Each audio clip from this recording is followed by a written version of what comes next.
te la agradezco mucho porque es mi canción favorita. Además, te acordarás que yo tenía un programa de los centros de personas activas que se llamaba Gracias a la Vida, que lo tenía semanal, iba a todos los centros, a los 9 centros que tenemos en nuestro municipio, y hacía los talleres, la clase de costura, la de pintura, los bailes, y me lo pasaba estupendamente. Además hay versiones como la de Joan Baez, la de Mercedes Sosa.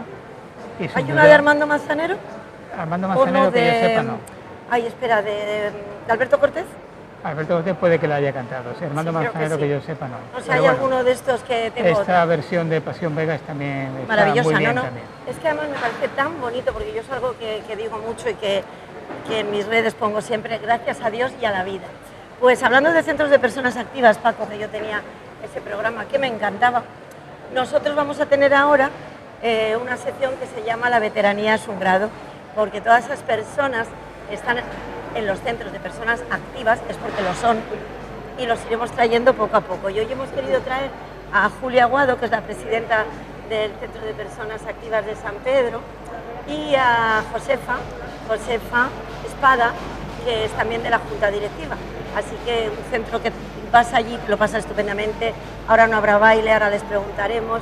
Bueno, buenas tardes ya a las dos. Buenas tardes. Y gracias por venir. Muchas gracias, gracias a ti. Bueno, ¿cómo habéis llevado el confinamiento y el regreso a la vida? El regreso a la vida, bueno, el confinamiento muy mal, yo creo que como todo el mundo, muy triste, estamos muy tristes, pero no hay remedio, pero vamos a ver si ahora ya empezamos a resucitar un poquito, que parece ser que la cosa va mejor, pero muy mal, porque los mayores lo único que tenemos es eso, la distracción del centro, y como nos lo han cortado todo por completo, pues nada, tenemos que aguantarnos, pero no es culpa de nadie, culpa del bichito dichoso. Bueno, y actualmente, al día de hoy, ¿de qué manera está funcionando el centro? ¿Está a medio gas? ¿Está al 50%? Efectivamente, a medio gas. Se ha abierto el día 13, empezó para las inscripciones de las actividades que vamos a tener, muy pocas de este año, claro, porque no tenemos ni sevillana, ni baile de salón, ni nada. Pero bueno, tenemos yoga, tenemos gimnasia, y nos han puesto una cosa nueva que se llama Bailes del Mundo, que no sabemos lo que es todavía. Entonces eso fue el día 13, el día 15 se ha abierto oficialmente. Tenemos la cafetería abierta y la peluquería abierta, pero ni se puede jugar al dominó, ni podemos hacer actividades, ni tenemos baile, pero vamos, podemos entrar ya por lo menos, tomar un cafetito y charlar un poquito. Josefa, ¿qué parte dentro de la Junta Directiva llevas tú como vocal? Pues nada, mira, yo ayudo en lo que ahora es nada, porque ahora mismo no tenemos nada, ¿entiendes? Pero cuando hemos tenido merienda, hemos tenido eso, pues siempre sí hay que repartir los números para que se apunte la gente cuando hay actividades de salud. Ayudar un poquito lo que se puede. ¿De cuántos socios y socias estamos hablando ahora mismo? Pues nuestro centro tendremos como unos 1.500. 1.500. Tú sabes que en San Pedro hay 2 centros, el otro tiene menos gente, tendrá unos 500 o 600, pero el nuestro, que es el número 1, el que primero se abrió, seremos unos 1.500. Claro que todos nos van, porque si no, imposible, tenemos un aforo de 119 personas, o sea que los 1.500 en la vida. Cuando más nos juntamos es en la feria, pero nunca llegamos a los 1.500, por supuesto. Hombre, imagínate, si llegara a ir los 1.500 sería, vamos, estar así. Claro. Pero siempre, la verdad, yo siempre que he ido, y he ido muchísimo, una pena que ahora no podemos ir, los bailes son animadísimos, y cuando habéis tenido talleres de pintura, de costura, de encaje de culillos, de todo, luego llegaba la feria y en esa caseta magnífica que os ponían con actuaciones en vivo estupendas, comidas, tienen costumbre de hacer comidas, arroces, y habéis tenido, mientras ha podido, una actividad espectacular. Sí, en la feria se pasaba muy bien, la echamos mucho de menos, está todo el mundo preguntando, vamos a tener feria, pero parece que vamos a tener una feria en miniatura. Es que no puede ser, porque no nos podemos juntar todos. Pues fíjate, tú lo sabes perfectamente, Bárbara, cuando ibas a la feria, que no podíamos ni movernos. Pero bueno, no hay más remedio que aguantarse. Josefa, ¿qué es lo que estáis echando más en falta? ¿Qué os divertía más y que ahora no se puede hacer? Pues mira, nosotros, muchas las personas mayores, lo que están echando más en falta es el baile y las actividades, la gimnasia, y el baile que hizo ella, el baile es lo que más, ¿entiendes? Pero claro, ahora vamos a poner un baile del mundo que no sabemos que será baile de todas las latinas y cosas de esas para que la gente no nos conozca, no. Pero los demás, toda la gimnasia está la gente apuntándose también, el yoga, el pilates, eso está acompañando mucha gente también. Pero claro, con el miedo, porque todavía las personas mayores vamos con el miedo. Vayamos con la mascarilla puesta y eso, pero tenemos el miedo de que esto está aquí, que no se ha ido. Lo tenemos aquí todavía y hay que tener un respeto. Por supuesto, eso es lo que dicen los médicos, que miedo no respeto. Pero, por ejemplo, vosotras en el tiempo que os han cerrado radicalmente, que ahora se vuelven a abrir con esos bailes del mundo, con lo de hacer estos test de antígenos para que vayáis más tranquilas, en fin, con todo esto, el tiempo que habéis estado confinados en casa y luego ya un poquito de apertura, ¿cómo ha sido vuestra vida? No teniendo el baile, el yoga, todo lo que os gusta. Fatal. Pero con todo lo que hablo, fatal. Todo el mundo está con depresión, todo el mundo estamos con esa tristeza dentro que no tiene donde, aunque vayas a andar, porque mucha gente va a andar, ¿no? Digamos y eso, pero no es lo mismo. No es lo mismo que tú dices, bueno, pues yo tengo un horario que a las 5 me voy, y tengo una hora de baile, tengo una hora. Eso ha sido criminal para nosotros. Sí, además pasa también que todos conocemos a alguien más cercano o menos cercano que la pandemia se lo ha llevado, que ya no están con nosotros. Y claro, superar todo eso hace falta de alguna manera también tirar hacia adelante, ¿no? Cuesta. Claro, cuesta, pero es necesario que se empiecen las actividades y que empecemos a normalizar un poco, ¿no? Lo que pasa es que eso que dice, ha pasado, pero tú has quedado y ya tú tienes que seguir. ¿Tú, Julia, cómo lo has pasado? El tiempo de confinamiento y vuelta a la realidad, o malamente. Medio realidad. Al principio yo creo que nos dio a todas por limpiar la casa como locas. No teníamos otra cosa que hacer, hemos dejado la casa como los chorros del oro, pero ahora ya, pues bueno, yo vivo con mi marido y entonces salimos a pasear, vamos por el paseo marítimo, con la mascarilla, no hablamos con nadie, ida y vuelta, y ya está. La casa, la televisión, leer, es que otra cosa no nos queda. No nos queda, porque hasta incluso las personas que tienen nietos pequeños, como no han podido verlos tampoco, pues tampoco se les ha solucionado nada. Pero muy triste, es triste. Y en los primeros días peor, cuando no podíamos salir, que teníamos un horario de tal a tal hora, peor todavía. Ahora ya, yo creo que nos hemos hecho lo mismo que ir con la mascarilla por la calle, estamos acostumbrados. Y me parece que tenemos mascarilla para rato. Totalmente. Bueno, de momento tampoco se plantea esos viajes o excursiones que se hacían antes de un día o nada, ¿no? No, de momento no podemos.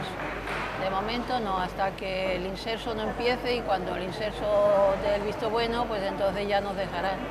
Pero hay miedo, tenemos miedo. ¿En algún punto habéis sacado, porque decían en programas de televisión, nosotros mismos, los psicólogos, los médicos, que de esto íbamos a salir reforzados, valorando más todo lo que tenemos, valorando más la familia, los amigos, que íbamos a cuidar más todo lo que tenemos después de lo que habíamos pasado? Sí, eso puede ser. Nos damos cuenta. Reconoces quién es amigo y quién no, ¿comprendes? Porque cuando hemos tenido este encierro, pues han preocupado por ti, te han llamado por teléfono, ¿cómo estás? Y ahí es donde se ven los amigos, ¿entiendes? Porque muchas veces digo, amigos, para que no se ve eso lo hay 50.000. Pero amigos de verdad, lo tienes que ir cogiendo. ¿Entiendes? Pero en un caso de estos lo ves que te llama, se preocupa y tú dices, pues mira, pues la verdad, pero siempre de verdad, de corazón, ¿entiendes? Bueno, y las personas mayores, por lo que vosotros escucháis entre los miembros del centro, ¿cómo se sienten a la hora del trato que han recibido por parte de las familias? ¿Se han sentido protegidos por parte de los nietos, de los hijos o no? Bueno, ya sabes que no se han podido ver ni a los hijos ni a los nietos y yo tengo un hijo solo, o sea, yo te hablo por mí, yo tengo un hijo solo y le veía de uvas a peras. Encima él también tuvo el COVID, muy leve, a Dios gracias. Estuvo 10 días ingresado en su casa, pero nada, Yo le llevaba la comida, la compra, se la dejaba en la puerta y me marchaba. Así estamos. Y en lo que respecta en esa época todos, muchos hemos utilizado mucho pues, las llamadas por videollamada, Skype, Zoom, nos hemos modernizado o quien estuviera ya para utilizar las redes sociales. Vosotras habéis tenido, que además teníais cursos de internet, ¿habéis utilizado las redes sociales y os habéis avanzado en esas técnicas? Sí, la videollamada sí, efectivamente, porque yo tengo familia en Madrid y de vez en cuando hablaba con ella por videollamada, por lo menos nos veíamos. Pero sí, es que en general ha sido muy triste para todo el mundo. ¿Y tú? Yo tengo familia, tengo niños en Inglaterra y claro, con mis nietos por videollamada nos veíamos, hablábamos, ni ellos podían venir ni yo tampoco. Todavía no he oído de que está la pandemia, porque está la cosa tan mala. Tengo otros nietos aquí que también por videollamada, las chiquitillas, que me ponían hasta deberes. Tengo una con 9 años que va a cumplir. Abuela, que te voy a mandar los deberes que tienes que hacer hoy. Me ponía a dibujar, digo, me va a enseñar ahora a dibujar, me va a enseñar a las matemáticas, a todo. Me la tienes que mandar, una foto me lo manda y yo te lo corrijo si está bien o está mal. Podemos pensar, Julia, Josefa, que muchas personas mayores que se sentían en el centro activos, que tenían su actividad, su rutina al mantenerse útil, este tiempo sin hacer ninguna actividad, sin poder acudir al centro, sin socializarse, ha sido un retroceso, un paso atrás, ¿no? Sí.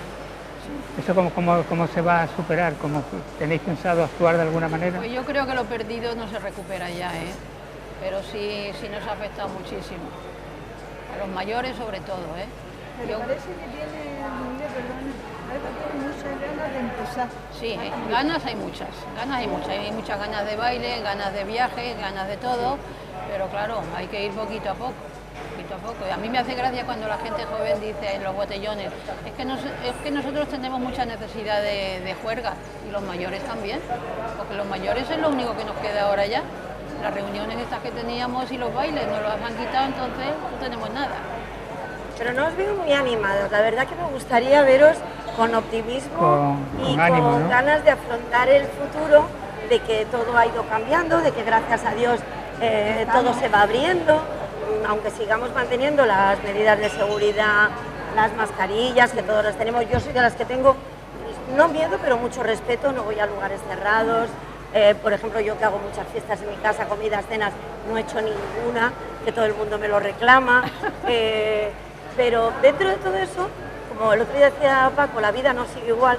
Sí, tiene que seguir, porque tenemos que seguir viviendo, la vida es bella, hay que darle gracias a la vida de que estamos vivos, sentimos a todos los que hemos perdido, pero mirar, por ejemplo, mirando la vida como es, el terrible suceso, tragedia que está pasando en La Palma, pues ponerles nuestro corazón y dar gracias a Dios de que no nos pase algo así y mirarlo todo de forma positiva.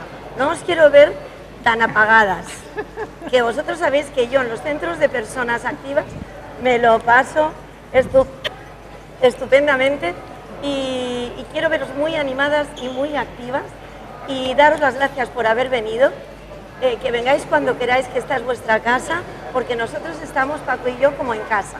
Muy como bien. en casa. Muchas gracias. Así que para que os animéis, os vamos a dedicar una canción que ha elegido Paco. Pues Venga, mira, a una ver qué canción gusto que se tiene. llama Private Dancer, que fue el gran éxito de los 80 de Tina Turner. Pues mira, igual ellas hasta lo conocen. Pues se puede A mí bailar, no me suena, sí. igual cuando la oigo me suena. Pero vamos, Tina Turner, maravillosa, que además tuve ocasión de verla aquí en Marbella, y eso es un espectáculo. Un ciclón.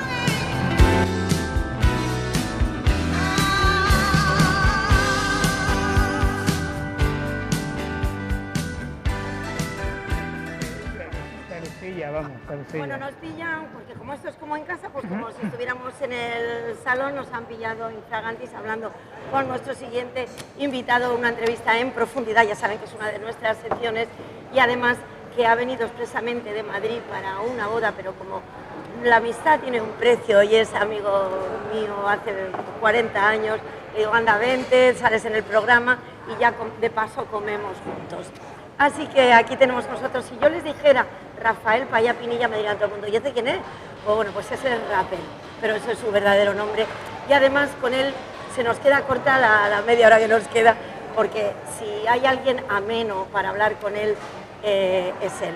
Y además yo quisiera también salirnos ya del tema de la evidencia, la astrología, que es por donde le conoce todo el mundo, porque él es un libro, un auténtico libro desde que nació. Sin saberlo ya nació siendo historia, es un hombre cultísimo, es un hombre entretenidísimo, y que conste que sepan que yo nunca le pido que me eche las cartas con toda la amistad que tenemos. Y Rafa, buenas tardes. Un placer estar con vosotros. Gracias. En vuestro programa y con vuestra audiencia. Y en Marbella, que sabes que lo adoro el sitio. Bueno, él tiene casa en Marbella de siempre. Hace 50 años que tengo Pues, casa. y puede contarnos de todo. Nosotros te vamos a dejar, yo por lo menos, que tú cuentes de lo que tú quieras hablar hoy, que eres tú mismo y que eres un libro Yo abierto. tengo una curiosidad. Tú habla, Paco, que Tu pregunta y yo te contesto. Exacto. Verás esto. Pero tengo una curiosidad, que ya en los años 80, cuando tú colaborabas en Radio Cadena, aquí desde Marbella, que yo ya estaba por allí, tenía curiosidad en preguntarte, pero nunca se me ocurrió hacerlo. ¿Tienes que ver algo con los juguetes para allá? Sobrino nieto. Vaya. El dueño de los juguetes para allá era hermano de mi abuelo. Y entonces lo que pasa, y mi abuelo había nacido en Alcoy, en la familia de Alcoy. Entonces mi abuelo se marchó de Alcoy para Madrid, porque su padre era ingeniero de caminos, él era el mayor de 3 hermanos, tenía 2 hermanas y él el mayor. Entonces se fueron a Madrid porque mi bisabuelo trabajaba, era en aquellos momentos un ingeniero muy importante en España, y entonces estaba en Madrid asentado y contratado por empresas en Madrid, empresas de gobierno para que él trabajaba. Y entonces mi abuelo se fue a Madrid, hizo sus estudios, pero mi abuelo se dedicó, te voy a contar un poquito porque es curioso. Claro que allá, sí. Mi abuelo era en su época lo que diríamos un niño pijo. Él era el mayor de una familia, su padre ganaba muchísimo dinero. Te puedo contar que mi abuelo de jovencito, yo tengo fotos de mi abuelo con 18 años que manejaba el coche de su padre, que era un hispano-suiza, que era como un Rolls que tenían los reyes en aquella época. Y entonces él pues era un niño de una familia muy bien. Entonces él estudió francés, inglés, montaba a caballo, jugaba al golf, cosas que chicos de su edad no hacían, tenías que ser una familia muy elitista. Pero tuvo la mala suerte que su padre murió de repente, siendo muy joven. Y entonces él se tuvo que hacer cargo, ser el cabeza de familia, porque era su madre la viuda, 2 hermanas, y él se tuvo que poner a trabajar, cosa que no había hecho nunca. Se había educado muy bien, pero trabajar, hincar el codo, no lo había hecho. Y por amistades que tenía su madre, pues se puso a trabajar en Madrid en una casa de sombreros muy importante, Madana y Mar, que era donde iba toda la grandeza de Madrid, en la Plaza de la Independencia en Madrid, un entresuelo, ahí estaba esa casa de sombreros. Y su madre conocía a la dueña y ahí le colocaron como mi abuelo, pues gracias a su físico y a su cultura. Era guapo, culto, un tío alto, rubio, no nos hemos parecido ninguno a él, porque él medía 1,80, era un modelo de tío, guapísimo. Pues lo pusieron a trabajar allí y tenía muchísimo éxito con las señoras y trabajando. Y en ese sitio conoció a la que iba a ser su novia y mi abuela. Se enamoraron, se casaron, luego ya nació mi padre y luego ya nací yo y bueno, luego ya toda la descendencia. Pero los orígenes de mi abuelo de Alcoy. Lo que pasa es que mi abuelo, como te digo, se fue muy jovencito a Madrid con su padre, con su familia, y Alcoy nunca volvió. Y yo me acuerdo que mi abuelo murió en nuestra casa, murió casi con 80 años, y él me contaba cosas y siempre decía, tengo que ir un día por Alcoy para enseñarte mi tierra, para enseñar. Y fui en un par de veces a Alcoy, pero ya no vivía mi abuelo, y bueno, pues a recorrer lo que había sido pues las tierras de su infancia, pero mi abuelo era pariente de los juguetes para allá. Yo he tenido juguetes, trenes para allá, cuando yo era pequeñito, que era, bueno, tener un tren para allá. Me acuerdo que incluso tuve un año unos reyes de un tren, y luego otro tren que era un tipo como, después ha sido el AVE y el Talgo, pero antes había otro tren que era el TAF, que eran unos trenes así metálicos, más cortitos, eran como automotores, no sé si se llamaban automotores, eran unos trenes que eran de 2 vagonetas más rápidos que el tren normal de la máquina de vapor. Y yo me acuerdo que me regalaron otro año ese tren y en mi casa mi padre me mandó a hacer una maqueta en el que se cruzaban los trenes, el de vapor y el otro que pasaba por un puente, y eran para allá, y con los anagramas para allá, los de mi familia. Pues fíjate, Rafa, que con la amistad que tenemos de tantos años, a mí nunca se me había, sabiendo tu nombre, nunca se me había ocurrido preguntarte a mí me eso. gusta siempre asociar los apellidos, a ver si hay alguna... Sí, es muy pero curioso. sí, pues como mi eso era de abuelo Alcoy, el de Madrid, pues nunca se me era había de Alcoy ocurrido. y familia de los para allá de los trenes, vamos, de los juguetes. Y bueno, además ya os sigo contando ya intimidades de los rasgos de mi familia. Yo ahora he escrito un libro que espero que ¿Lo has pronto. terminado ya?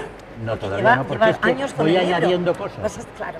Te voy a contar. Mi libro era, yo quería hacer un libro de pues mi vida y en el que cuento mis ancestros, mi familia, desde mis abuelos, porque si voy más para atrás, pero bueno, desde mis abuelos. De dónde vengo, para que la gente sepa pues quién han sido mis abuelos, mis padres, mi familia, mis raíces, de las que me siento muy orgulloso. La familia de mi padre era como muy elitista, muy, digamos, de la sociedad, y la familia de mi madre era muy sencilla. Fíjate qué curiosidad, que un abuelo de mi madre, el padre de mi abuela materna, mi abuelo Nazario, que en paz descanse, era maquinista de los trenes de vapor. Maquinista, o sea, una gente humilde y trabajadora. Y la familia de mi madre era todo gente muy humilde. Pero mira, mi padre y mi madre se conocieron, se enamoraron, fueron una familia felicísima. Los casi 50 años que vivieron juntos, puedo contar que iban de la mano, cogidos de la mano, toda la vida. Y de hecho, cuando mi padre murió, que murió de repente, mi madre vivió 3 años más. La dio un Alzheimer, prácticamente se trastornó a la muerte de mi padre y degeneró en un Alzheimer que se la llevó. O sea, mi madre sin mi padre se acabó. O sea, fue un matrimonio que se adoraban. Pero las familias eran lo más, vamos, una familia, toda la familia de mi madre, gente muy trabajadora, muy honrada, pero familia toda muy humilde. El padre de mi madre era pastelero, montó un horno de pan, en fin, una familia humilde. Y en cambio la familia de mi abuelo, de mi padre, pues eran elitistas, porque mi abuelo se casó con una señora que era una gente muy rica, dueños de bodegas en Toro, y ella era hija única, y bueno, pues una rica heredera, una familia muy bien consolidada. Pero te dieron una educación exquisita, te pusieron a tu disposición la mejor formación posible. Bueno, pues la verdad es que sí, yo he tenido la suerte, me eduqué en el Colegio de los Jesuitas, primero entré... ¿Y en el Pilar también?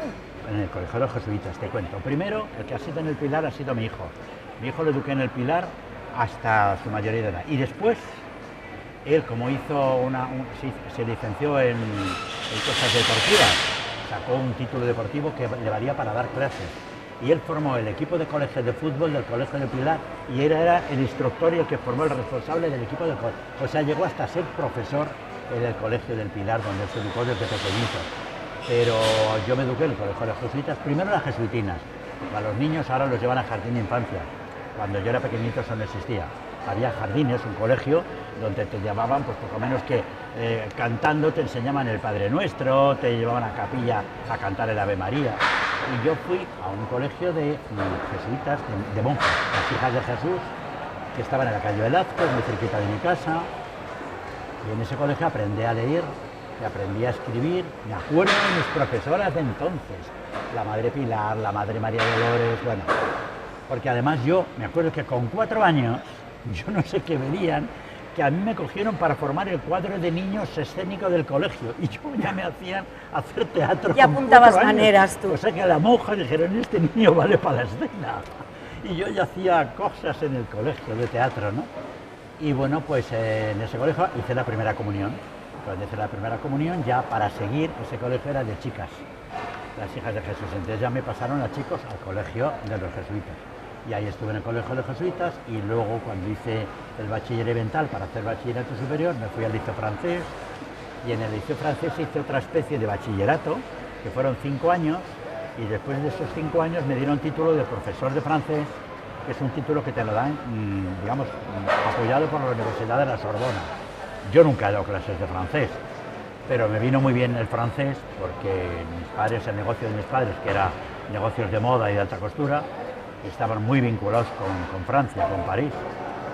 Y luego, aparte, tuve la gran suerte, por eso una cosa unida a otra, yo he pasado grandes temporadas, viví en París de jovencito, porque mi abuelo, el padre de mi padre, el que había montado todo su negocio y todo en Madrid, él para allá, hizo una amistad enorme. Cuando él se casó con mi abuela, pues claro, él estaba trabajando en una casa de sombreros.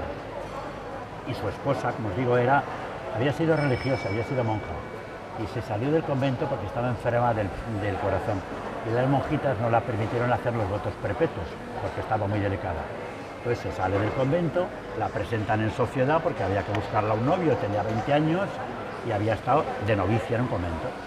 Entonces la presentan en sociedad y claro, hay que comprar la ropa, sombreros, y la traen a la tienda en Madrid donde mi abuelo estaba de encargado.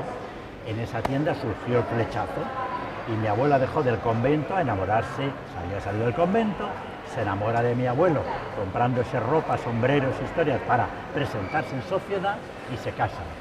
Y claro, la que era su suegra, mi bisabuela, no podía tener una gente muy de la ayer, pues un yerno que era empleado de una casa de sombreros, eso era muy poco para ellos. Y entonces, claro, mi abuela tenía que estar casada con un industrial, y su suegra, la madre de mi abuela, mi bisabuela, le montó un negocio y dijo, tú tienes que tener tu propia tienda de sombreros y moda. Y mi abuelo, muy honesto, hasta un límite y sin sospechar, eso es algo que sí lo he aprendido yo de mi familia. El ser íntegro, el ser honrado, el ser persona, eso lo debo a mis abuelos y a mis padres. O sea, ellos me han enseñado ser agradecido, eso es algo que lo llevo yo a gala, agradecido a alguien que me haga un favor y si puedo ayudar a la gente y hacer favores a los demás, eso lo llevo por delante. Eso lo he hecho siempre. A veces me dicen, es que tú eres tonto. Bueno, pues prefiero ser tonto que ser un aprovechado. No lo he hecho nunca. Entonces, mi abuela le dijo, tienes que montar un negocio. Y él decía, yo no me puedo establecer en Madrid porque yo estoy agradecido a la señora que me ha dado de comer y que me ha tenido de encargado en su casa. Yo no voy a poner 3 calles más arriba una tienda de sombreros para llevarme a la clientela. Entonces dijo, pues mira, me establezco en Valladolid. Y entonces su suegra le montó en el centro de Valladolid, en la calle Santiago, esquina de la Plaza Mayor, en el mismo centro, les montó una tienda de sombreros y ya metió algo de moda, sombreros y moda, en esa tienda maravillosa, y la planta de arriba la compró para que vivieran ellos. Y entonces ahí montó su casa, mi abuelo con su esposa, y nació mi padre, y 2 niñas, y ellos se establecieron ahí en Valladolid. Entonces, pues bueno, luego mi abuela, como tenía una lesión de corazón, pues la pobrecita murió con 29 años, dejándole solo a mi padre, porque las niñas murieron de pequeñitas. Pero os voy a contar, cuando mi abuelo se vio en Valladolid con ese negocio, pues se le quedaba Valladolid pequeño. Él había estado en una tienda de modas y sombreros en Madrid muy importante, donde venía la gente más importante. Valladolid es una ciudad preciosa, pero de provincia, además, fíjate, hace 75 años. Pues claro, se le quedaba. Y entonces mi abuelo dijo, yo me voy a ir al norte, voy a recorrer las tiendas de moda, los modistas importantes de San Sebastián, de Bilbao, y me voy a poner al habla con ellos porque les puedo proveer de sombreros y colaborar con ellos. Va a San Sebastián y hace una amistad enorme con 2 hermanas, que eran en aquellos momentos las mejores modistas de San Sebastián, que eran las hermanas Lizaso. Y casualmente trabajaba de empleado con ellas Cristóbal Valenciaga, que estaba aprendiendo el oficio, porque la madre de Valenciaga era costurera y trabajaba por las casas, pero quería que su hijo fuera un modista. Y entonces él estaba trabajando, haciendo prácticas para aprender alta costura.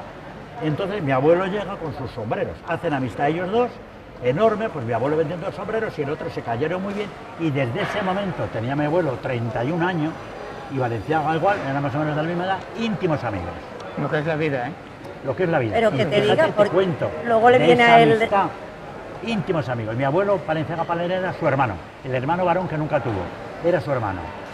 Pasa el tiempo, mi abuelo se queda viudo, se viene a Madrid porque aquello dijo que le había traído muy mala suerte, de Madrid va a Barcelona, Valladolid le había traído mala suerte, se había muerto la mujer, las hijas, bueno, y se va a Barcelona, y se monta en Barcelona un negocio a lo grande, y entonces añade pieles, monta pieles, en vez de moda, pieles y sombreros, monta taller de peletería. Mi padre aprende el oficio de peletero, mi abuelo era sombrerero, y montan un negocio en Barcelona a lo grande.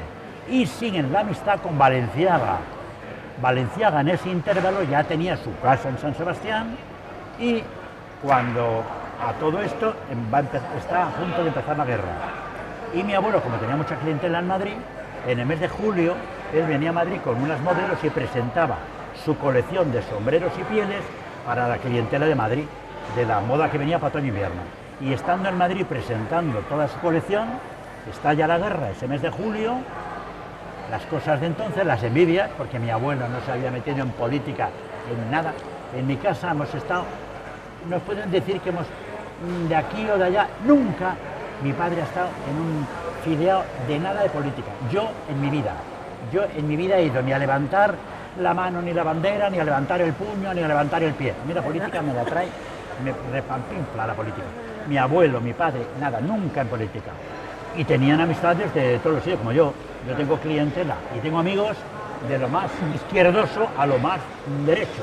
Pero, por ejemplo, a Franco lo conociste personalmente. A Franco le he echado las cartas yo en el Palacio. A Franco fui a echarle las cartas al Palacio del Pardo, porque su esposa fue una gran clienta mía. Yo monté luego mi casa de modas en Madrid, pero os voy a contar de la amistad con cómo fue el Valencia, cómo entra él con Valencia. Y estalla la guerra, y a mi abuelo le detienen, a mi abuelo y a mi padre, y los meten en la cárcel por fascistas. Ellos eso no sabían lo que eran. Y la peletería, el negocio de Barcelona, se lo prenden fuego. Lo deshacen todo. Acaba la guerra. Cuando acaba la guerra, los echan, gracias a Dios, a la calle, pero sin un duro. Y no podían hacer nada, están en la calle, sin negocio, sin dinero, sin nada. Y mi abuelo coge y llama a París a Cristóbal Valenciaga. Y lo primero que dijo, bueno, ¿estáis sanos? ¿Estáis bien? Sí, estamos bien, pero estoy en la calle. Y le dice Cristóbal, vente para acá, que aquí hablamos, venid para acá. Total, les paga el viaje porque mi abuelo no se podía ir a París. Se presenta mi padre, mi abuelo y mi tío, que era un cuñado de mi abuelo, que trabajaba con él, que le ayudaba. Van a París y a ver qué hacemos. Entonces, como mi abuelo sabía el oficio de sombrerero, mi padre era peletero y mi tío también había hecho peletería, pues pensando que Valenciaga en París les colocara en algún sitio. Y Valenciaga hizo de vidente. Y le dijo, no, vosotros a Madrid, tú te estableces en Madrid. En Madrid, ahora acabada la guerra, España no hay fábricas textiles, las fábricas han desaparecido. En España muchas mujeres cosen, hay muchas modistas y muchas amas de casa cosen, pero no hay telas. Entonces vosotros tenéis que poner un local con tejidos buenos, llevados aquí de Francia, y os vais a forrar, os vais a hacer ricos. Y le dice mi abuelo, sí, ¿y cómo monto el negocio si estoy en la calle? Y de entonces, el año 40, final de 39, recién acabada la guerra, Valenciaga le puso a mi abuelo 400.000 pesetas de entonces, que era un dineral, que es como si ahora te ponen 4 millones de euros, y dijo, toma, te vas y te estableces, ya me lo pagarás. Y yo te voy a poner en contacto con fabricantes de Francia que te van a mandar un par de camiones de género y tú en un mes lo has vendido todo. Entonces mi abuelo coge ese dinero, se vienen a Madrid, cogen un entresuelo, un piso, en ese piso ponen todo de estanterías, en la calle La Gasca, ponen ese piso, vienen 2 camiones de Francia, cargados de telas hasta arriba, todo estanterías, y entonces mi padre y mi abuelo empiezan a visitar a los modistas de Madrid, a las casas de moda, pues mira, tenemos esta nave con tejidos, la gente venía como moscas porque no había tejidos. Y casualmente Valenciaga le dijo, yo te ayudo, Valenciaga montó su casa en Madrid todo lo que se gasta de mi casa, todo vuestro, todas las telas vuestras, claro. Ellos visitaron todos los modistas de entonces, Valenciaga, por Valenciaga se entera de nuestro local, Carmen Polo, que iba a Valenciaga a vestirse, y con ella, pues Valenciaga le dice, usted vaya a este sitio, elija usted las telas que quiere y yo le hago la ropa. Y una de las primeras que empezó a venir, la mujer de Franco. Claro, imagínate en aquellos momentos, todo el séquito, porque vamos a ver, ahora, yo tengo respeto a todo el mundo, ahora tú hablas de Franco y no sé qué, la gente, parece... En aquella época, cuando yo nací después, yo he conocido, nosotros luego montamos un negocio cara al público, una tienda, yo después fui a Valenciaga, a París con Valenciaga, que me enseñó y él me hizo coser con él y estar con él en su salón. Para mí era mi tío, o sea, mi tío Cristóbal, es que me ha visto. Él vino a mi bautizo, él hizo el traje de novia de mi madre, o sea, era de la familia, era el tío Cristóbal.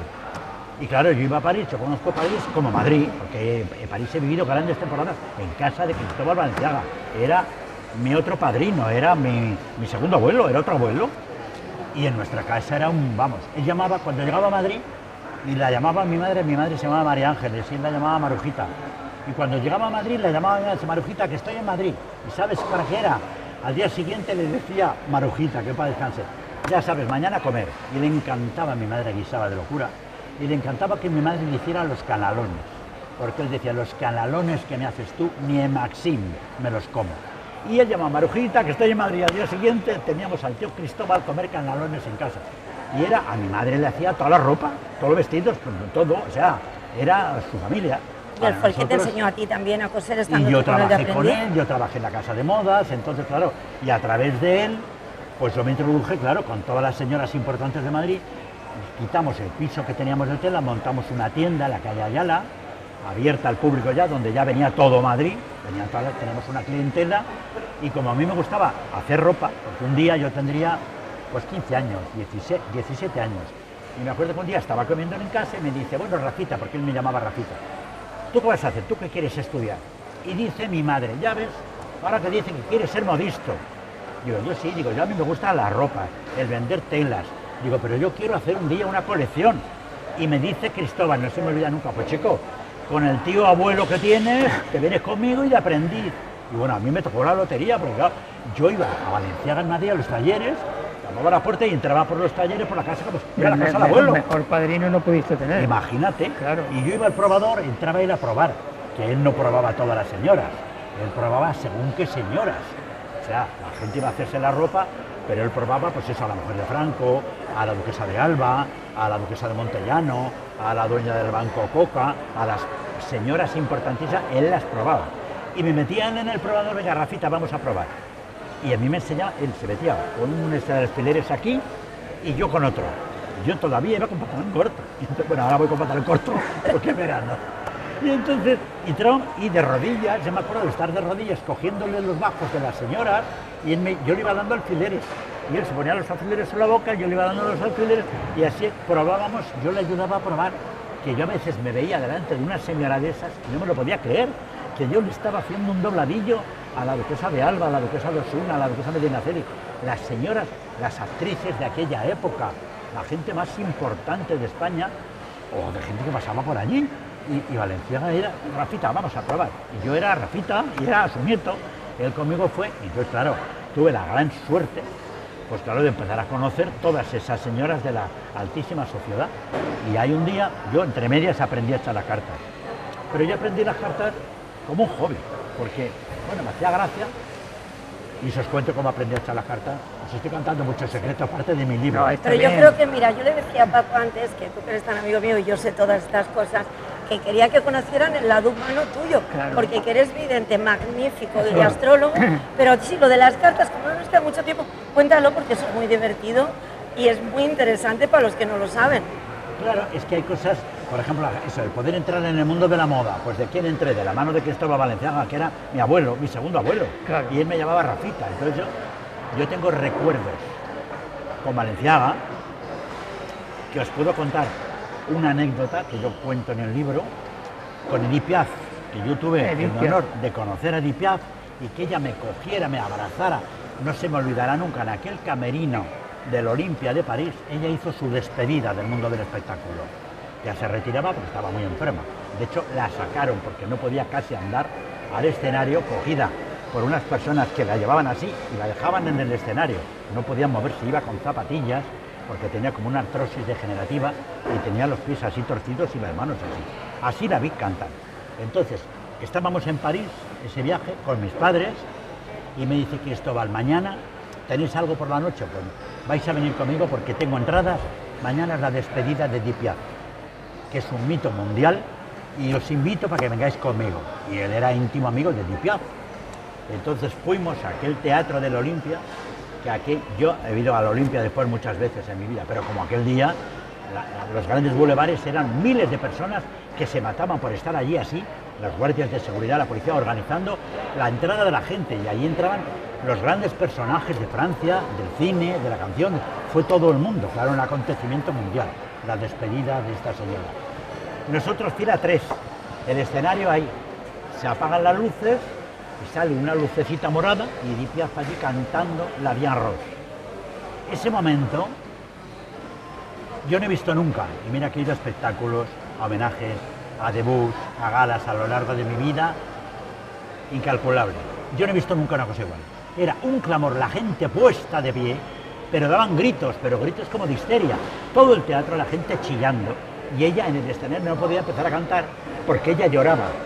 Bueno, cuando acaba de cantar, bueno, la gente se volvía loca y me dice Cristóbal, ¿quieres entrar a darle un beso? Digo, hombre, si podemos, dice, es muy amiga mía y vamos a entrar. Total, que entramos al camerino, ella nos recibe allí, Cristóbal la dio 2 besos, ella la abrazó y entonces se presentó y dice, mira, estos señores, por mi padre y mi madre, es como si fueran mis hijos, y este pequeño, que tendría pues, 17 años, 18, es como mi nieto. Y entonces es un fan tuyo y ha tenido el honor de conocerte, ver. Y entonces no se me olvidan las palabras de ella, me tocaba la cara así y me dice, oh, qué se bo, que yo era guapo, ay, qué se bo. Y me dice, ¿tú qué quieres ser de mayor? Digo, yo modisto. Un modisto, dice, pues tienes el mejor del mundo. Digo, claro, por eso estoy con él, porque tengo el mejor del mundo. Y entonces, situaciones de esas, pues que me siento un privilegiado, porque lo he podido vivir y Lo Valenciaga has, lo conmigo eres, fue. lo has sido y lo eres. ¿Qué te voy a contar? Rafa, Qué yo ganas le tengo decía- de leer el libro. Eso te iba a decir, el libro cuando salga, que todavía no ha salido porque sigue añadiendo cosas, me están cortando porque empieza el informativo. Pero yo es que te lo dije, es que media hora se nos queda corta, Pues tengo que necesitamos volver el otro programa día. entero. Pues Exacto. te vienes cuando quieras. Y otro día es contar anécdotas de personajes, Sí. os quedáis alucinados. Es que él es un libro abierto. Muy Bueno, bien. pues Y nos si tenemos... te cuento cosas de Marbella, del Marbella de Ah, pues eso me interesa. Piensa que yo estuve en la inauguración de Puerto Banús. Qué bien. En esa inauguración estuve yo con algunos personajes que son leyendas. Que nos matan, Rafa, eso para otro día. Mil gracias, te quiero, A lo vosotros. sabes que te quiero. Que mañana no hay Y programa, Que ¿eh? mañana no hay programa porque mañana hay pleno, pero les prometemos que seguirá porque estoy seguro que os ha entendido, os ha Que vuelvo, interesado. que vuelvo. Que vuelve, que vuelve. Gracias, Paco. Estupendo. Ay, que me van a matar. Qué Es interesante. que me lleva...